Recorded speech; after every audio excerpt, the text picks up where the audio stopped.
What's going on, everybody, and welcome back to more of The Witcher 2. It's time to go and talk to Philippa at her home to continue the hunting magic quest. But I want to try talking to Haggard here because I think he's one of the people we have to beat in dice poker. Not 100% sure on that. Your swords? Care to browse through my wares? I've been looking for a swords craftsman, but not before I face you in poker. Face me. To play dice. No, go. God damn it. I'll play you once I know you've beaten the innkeep. Oh, you're that guy. You're that guy that doesn't want to challenge me. I think all these people are just scared. They're just afraid. They're just afraid that a witcher will beat them. They will bring dishonor to their family. I'm home.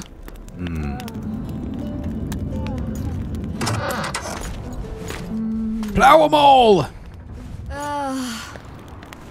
Okay, you can keep doing that. I'm okay with that.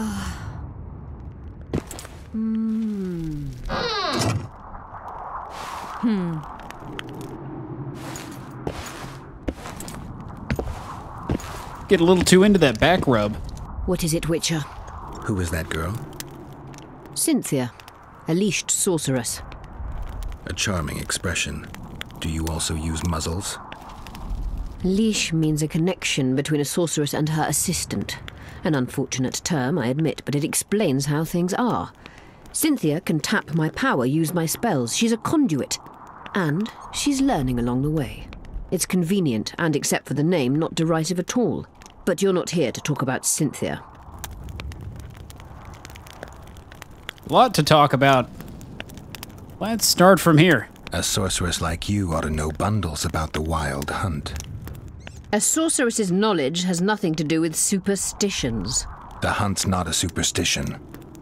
True, the phenomenon seems to exist. I want to know everything there is to know about it. It's strictly atmospheric. It doesn't interest me. Just as whirlwinds, whirlpools, and snowfalls do not interest me. Have you heard about a witcher's school? Apparently the Viper's their sign. No. Why do you ask? The Kingslayer wears a medallion adorned with a viper. Pretentious and childish for my taste. He can't be very smart. Is what they say true? Did Saskia kill a dragon? Prince Stennis decorated her for it at the court in Vengerberg, so it appears to be true. If you want to know the details, talk to Biggerhorn. Apparently he witnessed it. Biggerhorn. I have to go and speak with him. How is it that King Radovid's court sorceress and advisor is supporting a rebellion in Edirn? This has grown into more than a simple rebellion, Witcher. Prince Stennis' arrival here confirmed Saskia's right to represent Edirn. Saskia isn't fighting for Edirn, but for the Pontar Valley. Even Prince Stennis considers you rebels.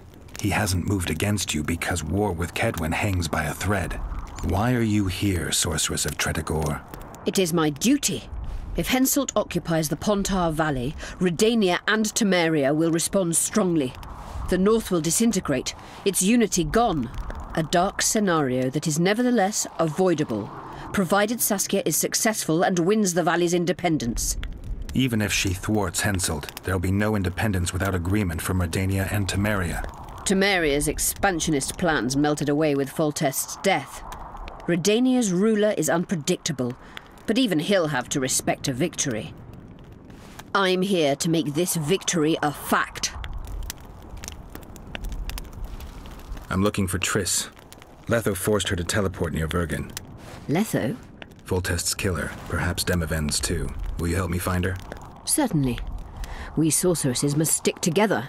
We have too many enemies. Triss contacted you through Sheila de Tanzerville's megascope while in Flotsam. And I haven't heard from her since. Can you locate her? A megascope responds to a person's aura. If I had something of hers, I could find her. You were close to her. Maybe you have something. No, I don't have anything. Not good. Wait. A local drunkard claims he saw a redhead fall out of the sky. This could be a lead. Why didn't you say something before? I never heard of flying women before. Perhaps they're just drunken delusions. It's possible, however, that an unstable teleport ejected Triss near the town. Well, that's As good. it's our only lead, I'll talk to this drunkard. Do you know him? I'm not used to associating with drunkards, but you'll likely find him in the inn. Thank you. Come back as soon as you learn anything. Oh, I will. I'll be back for more than You that. wanted to discuss something. I'm not done with you. You said we'd need a magical object to cure Saskia. Any ideas where I might start looking? Magical items do not grow on trees, as you know. Luckily, this area has a long history. There's the Battle of Wraiths, the site of Sabrina Glevisig's death and suffering, the abandoned mines. I was hoping you'd be specific. I won't ask you to traipse around with a divining rod, but please try to be a little inventive. Ask the locals, that's always a good place to start. I dare say Alderman Burden knows every last stone in the area. Maybe you should see him. I've already talked to everybody here. You gonna have to talk to them again? To discuss something. Well, you did actually give me a direction, so I guess it's okay. I found an immortelle. Excellent. Indeed you do. You wanted to discuss something.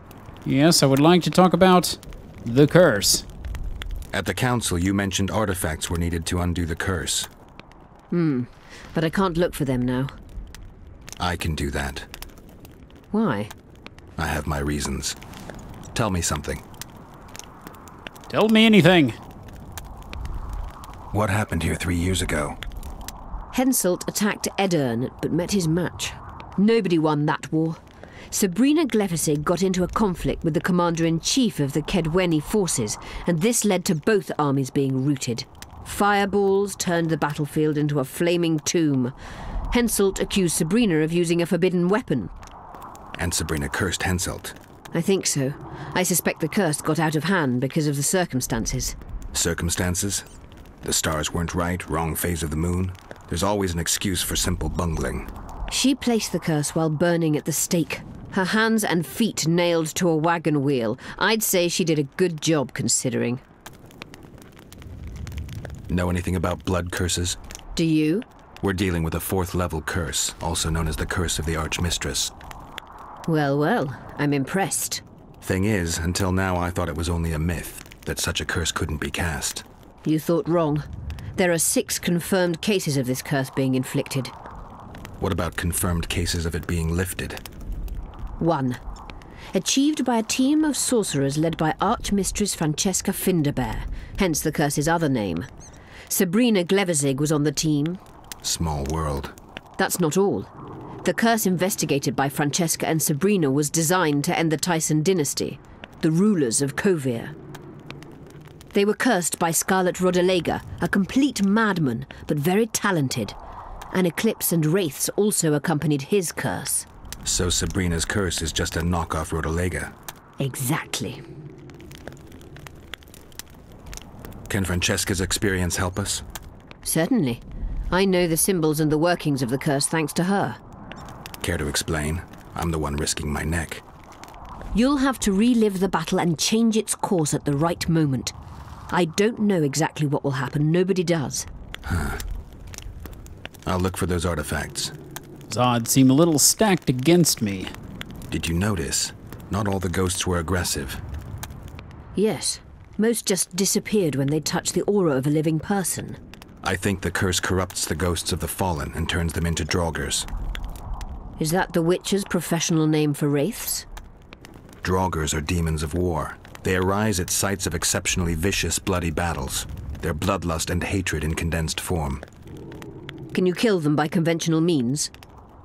A silver sword is enough for a draugr, but as long as the curse remains active, new ones will arise. The soldiers' ghosts are the key. If I could turn the tide of the battle...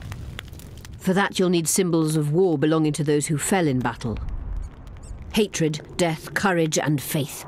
All artifacts must be magically active and connected to the fallen, or they won't lure the ghosts. Right. I'll look around. We'll need to take Finding out the 2 will be source. enough. Get the symbols of hatred and death and leave the rest to me. I'd prefer courage and faith. Don't fuss. I'll see what I can do. Cecil seems to know a lot about the area. I'm good for now. I'll let you know when I learn something. Well, that was an incredibly long conversation. Let's loot the house. I know you like me. You'll let me take your things, right? Oh, it's no problem, I'm sure. You could just make more. You are a sorceress after all. Anything else? Hello? Just out of curiosity, how much does a magic course cost these days? I'm certain you can't afford it, Witcher. Besides, you're too old. No matter. I have a few of my own tricks as it is. You mean Witcher's signs? Philippa can conjure up the illusion of a garden full of flowers, fruit trees, and young elves of both sexes copulating merrily all the day. And the illusion is complete. The flowers have an aroma. The fruit and she-elves are juicy. Invite me over the next time she conjures up this garden. I'd gladly see it. Professional curiosity. Naturally. But I doubt Philippa's in the mood for complicated illusions. She focuses all her efforts on Saskia. Who are you? I'm Cynthia, a mage in training. Philippa is my mentor. My condolences. No need for that. True, she's a demanding mistress, but she can also be charming. Besides, she's the best there is, Witcher. She has no equals. Excepting, perhaps, the old elven sorceresses. You should see her cast spells. Light and graceful she is. Not like that old tart de Tanzaville. Oh, I'd love to see that. You know Sheila? I've seen her cast spells. I've seen all the great sorceresses at work. Sheila's quite manly in her style. Precise, logical, exceptionally composed. But she lacks grace and suppleness. Is that your opinion? Or are you just repeating what Philippa says? We agree in our assessment. Triss Marigold, on the other hand, is talented. But she lacks determination, courage, and a certain cold willfulness that seems necessary. That's interesting.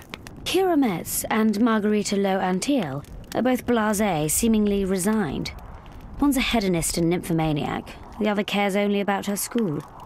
They lost enthusiasm for magic long ago. Then there's Francesca Finderbear. Nobody really knows what the old she-elf is capable of. But she's clearly very powerful. I take it Philippa has none of these flaws, but she must have some weakness. Ambition. Infinite, boundless, and burning like the Korath Desert.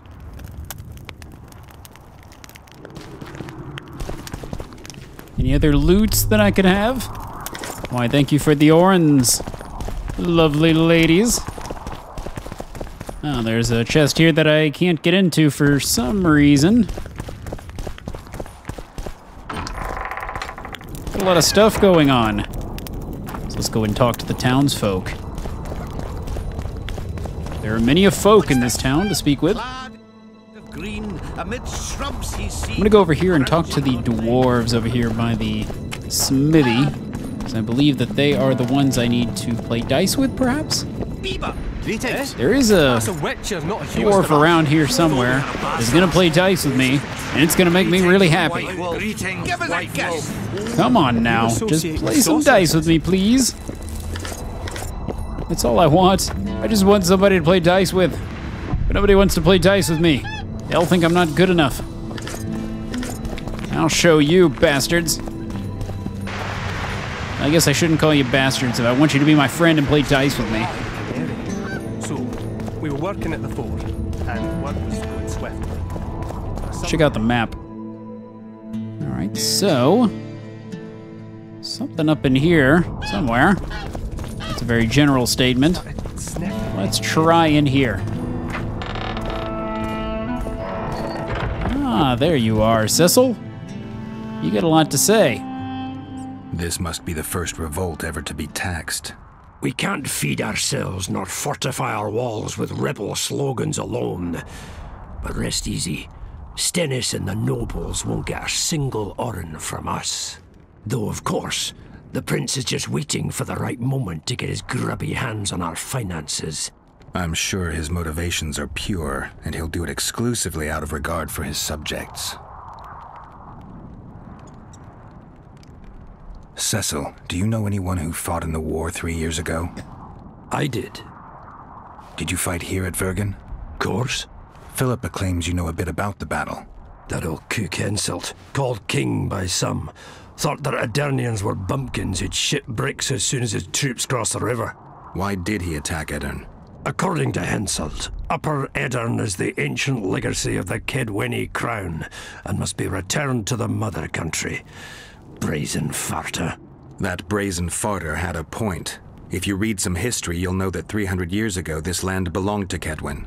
Load of crab. 700 years ago, the elves reigned here, and 1,000,000 years ago, these lands were the domain of the worms. If things worked that way, every king could invade a neighboring land and claim his right to do so because an ancestor took a dump there. All right. Hensel wanted to conquer Upper Edirn. What then? He rolled in, got hammered, and rolled out. Cecil, that doesn't help me much. It wasn't a battle. It was a slaughter. If I try speaking of it, I'll see it all again. I don't want. The ghosts of the fallen fight in the mist. They turn into horrible creatures called Draugrs. Aedirnians, Kedweni, men, elves, and dwarves too. Bloody hell. No peace even after death. I want to help them, but I need to know more about the battle. Very well. Listen. A beautiful day that grew hot later. Very hot. When Van de Grift attacked in the afternoon, he sent a dun banner at the fore. Many of our lads shit themselves at the mere sight of their standard, but we had a surprise of our own. Under the cover of night, we prepared fire pits. Our archers lit them up at the right moment. I still can't believe we managed to fool their scouts. If it wasn't for that ambush, we wouldn't be speaking today. They likely wouldn't be in Upper Edirn at all. We decimated the dun banner, but that was only the beginning. Seltkirk was our commander. Everywhere he appeared, the Kedwenis gave ground. He wreaked havoc among them. Hearts rose at the mere sight of his armor. Then Van de Grift himself entered the fray. Seltkirk met him in the middle of the field. In the end, Van de Grift killed Seltkirk. A terrible death that sent the Aedirnian ranks into disarray. I thought it was the end of us. Then the sky fell, as if the stars themselves had decided to avenge the death of a great knight. Fire covered the battlefield. Nobody sought the enemy. They were all looking for somewhere to flee. Yes, there were no more friends and enemies, only the living and the dead. They say it was the doing of a Kedweni sorceress who wanted revenge on Van de Grift. Could be true, as Henselt had her executed right after the battle. You saw the Kedwenis cross the river? From afar, I saw Van de Grift leading 4,000 heavily armed men. Many a heart sank when we saw the elite bearheads or the armoured banners from Ard Carreg. The dun banner was in the middle, veterans of Brenna. As soon as he set foot on Aedirnian land, Van de Grift climbed a hill and surveyed the area, as if it was his fief. Son of a bitch was as sure of himself as ever. Upon spying him, I remember the dwarves all dropped their trousers and showed him their asses. Then Seltkirk stepped out in front of us. His white armour shone in the sun.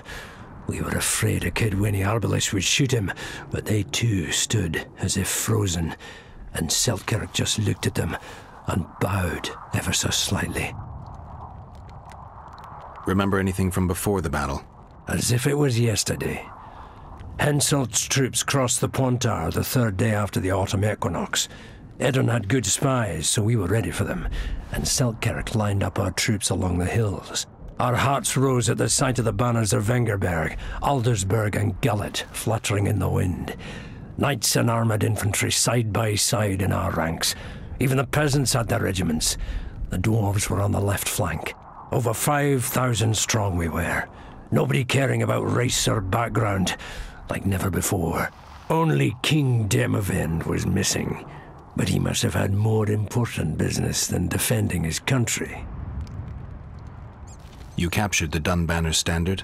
Henselt's choice troops, and not a one survived.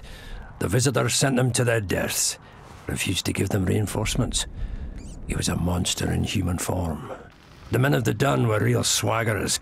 Killed a lot of our lads, but for every Dunner, there were 7 Aedirnians. They had no chance. Aye, we captured their standard. We buried what was left of them in the crypts beyond Vergen. Their standard lies with them. Worthy foes are to be respected, even in death. I'm going to need that standard. Well, let's go find the standard. Did you see the duel between Seltkirk and Vandergrift? I stood half a furlong from them. Never seen a fight like it. Probably never will again. They'd already met once, at a jousting tournament in Ardcarreg. Seltkirk won there. He beat on the visitor so hard he broke his sword. Seltkirk was a true knight, the last of his breed. Vandergrift was so pissed off after that tournament he hanged the smith who made his sword and ordered a special one from a sorcerer. I bet he cut down Seltkirk with that new sword. Vandergrift is dead. What happened to his sword? Saskia's got it.